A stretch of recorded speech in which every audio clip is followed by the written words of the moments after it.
નમસ્કાર દોસ્તો, હું ગોપાલ ઇટાલિયા. આપણે સૌ જાણીએ છીએ કે ગુજરાતની અંદર રાજનીતિમાં ભ્રષ્ટ જુઠ્ઠી પાર્ટી એટલે કે બીજેપીએ ગુજરાતની જનતાને શોષણ કરવામાં, ડરાવવામાં, દબાવવામાં, ધમકાવવામાં અને તાનાશાહી કરવામાં કોઈ કસર છોડી નથી.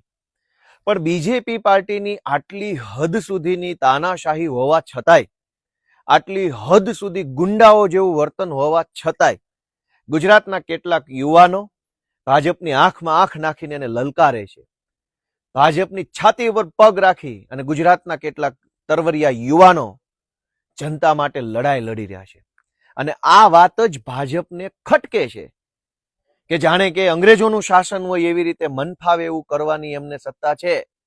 તેમ છતાંય ચૈતરભાઈ વસાવા જેવા કે ગોપાલભાઈ કે ઈશુદાનભાઈ કે રાજુભાઈ કરપડા જેવા યુવાનો કેવી રીતે ભાજપની આંખમાં આંખ નાખીને બોલતા થયા છે અને એ વાત એમને ખટકે છે. એટલે અંગ્રેજોના સીધી લીટીના વારસદારો જેવા બીજેપીના સરકારમાં બેઠેલા નેતાઓ જેમ અંગ્રેજો સત્તાનો ઉપયોગ કરતા હતા, જેમ અંગ્રેજો પોલીસનો ઉપયોગ કરતા હતા, જેમ અંગ્રેજો જેલનો ઉપયોગ કરતા હતા, એવી જ રીતે આ અંગ્રેજોના સીધી લીટીના વારસદાર બીજેપીના નેતાઓ જેલ, પોલીસ અને દંડાનો દુરુપયોગ કરી રહ્યા છે. ગુજરાતની અંદર આદિવાસી સમાજની ચેતના જગાડવાનું જેમણે કામ કર્યું છે, જે નેતાએ ગુજરાતના યુવાનોનો બુલંદ અવાજ ઉઠાવ્યો છે, જે નેતાએ વર્ષો સુધી કચડાયેલા, દબાયેલા અવાજને વાચા આપવાનું, વિધાનસભામાં વાચા આપવાનું કામ કર્યું છે, એવા આપણા સૌના અને અમારા નેતા આદરણીય ચૈતરભાઈ વસાવાની સાથે દ્વેષ ભાવનાથી, અંગ્રેજી માનસિકતાથી, અંગ્રેજોની માનસિકતાથી બીજેપી પાર્ટી અત્યારે બદલાની ભાવનાથી કામ કરી રહી છે. ભાજપનો પટ્ટો ગળામાં પહેર્યો હોય અને બળાત્કાર કરે તો થોડાક જ સમયમાં જામીનમાં છૂટી જાય છે. ભાજપનો પટ્ટો ગળામાં પહેર્યો હોય, ડ્રગ્સ વેચે તો પણ જેલમાંથી છૂટી જાય છે. ભાજપનો પટ્ટો ગળામાં પહેર્યો હોય, લૂંટ કરે તો પણ જેલમાંથી છૂટી જાય છે. ભાજપનો પટ્ટો ગળામાં પહેરીને છેડતી કરે તો પણ ટૂંકા ગાળામાં છૂટી જાય છે. ભાજપનો પટ્ટો ગળામાં પહેરી અને 2000 કરોડનું મનરેગા કૌભાંડ કરે તો પણ જેલમાંથી જામીન ઉપર છૂટી જાય છે. ભાજપનો પટ્ટો પહેરીને કોઈ પણ પ્રકારનું હલકામાં હલકું કૃત્ય જો ભાજપનો કોઈ માણસ કરે તો આ રાજ્યની અંદર પોલીસ, કોર્ટ, જેલ કશું જ કંઈ એને રોકતું નથી. પણ ચૈતરભાઈ વસાવા જો આદિવાસી સમાજનો અવાજ ઉઠાવે, દાહોદમાં ચાલતી મનરેગા કૌભાંડ ઉજાગર કરે, છોટાઉદેપુરનું સાયકલ કૌભાંડ જો ચૈતરભાઈ ઉજાગર કરે, અલગ અલગ આદિવાસી વિસ્તારોમાં ચાલતી નકલી કચેરીઓને ઉજાગર કરે, શિક્ષણના નામે ચાલતા ભ્રષ્ટાચારને ઉજાગર કરે, આદિવાસી બાળકોના સારા ભવિષ્ય માટે એ સંઘર્ષ કરે, તો અંગ્રેજોના સીધી લીટીના વારસદાર એવા ભાજપના કેટલાક નેતાઓના પેટમાં કેરોસીન રેડાય છે. અને એટલે કાયદાનો દુરુપયોગ કરીને યેન કેન પ્રકારે ચૈતરભાઈનો અવાજ દબાવવા માટેની કોશિશ થઈ રહી છે.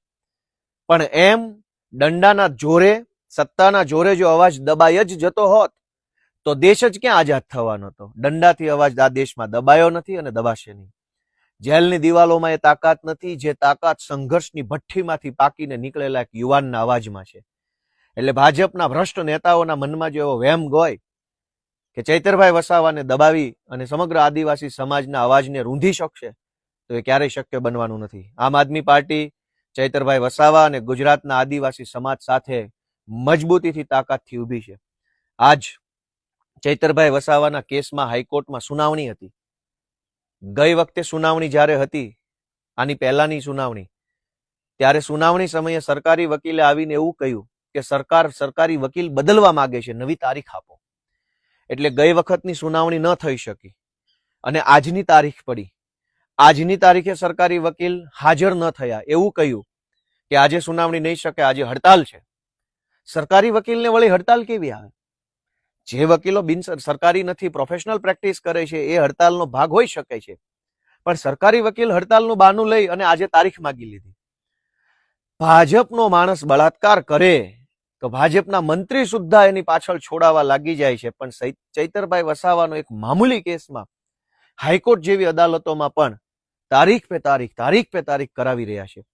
એક વખત પોલીસ હાજર ન રહે એક સુનાવણીમાં, બીજી સુનાવણીમાં વકીલ હાજર ન રહે સરકારી, ત્રીજી સુનાવણીમાં સરકારી વકીલ આવીને એવું કહે કે મારે નહીં, હવે બીજો વકીલ સરકારી આવશે, ચોથી સુનાવણીમાં પાછા સરકારી વકીલ હાજર ન રહે. આવી રીતે કાયદાનો અને કાયદાની પ્રક્રિયાનો ભયંકર દુરુપયોગ કરીને ગુજરાતના આદિવાસી સમાજનું અપમાન કરવાનું, ગુજરાતના આદિવાસી સમાજનો અવાજ દબાવવાનું કામ ભ્રષ્ટ જુઠ્ઠી પાર્ટી એટલે કે બીજેપીના કેટલાક હલકી માનસિકતા ધરાવતા નેતાઓ કરી રહ્યા છે. અમને ગર્વ એ વાતનું છે કે અમારા નેતા ચૈતરભાઈ વસાવા અડીખમ યોદ્ધાની જેમ આજ ઊભા છે. ભાજપની સત્તાની અંદર એ તાકાત નથી કે ચૈતરભાઈ વસાવા કે ઈશુદાનભાઈ કે ગોપાલભાઈ જેવા નેતાઓને આંખમાં આંખ નાખીને બોલતા રોકી શકે.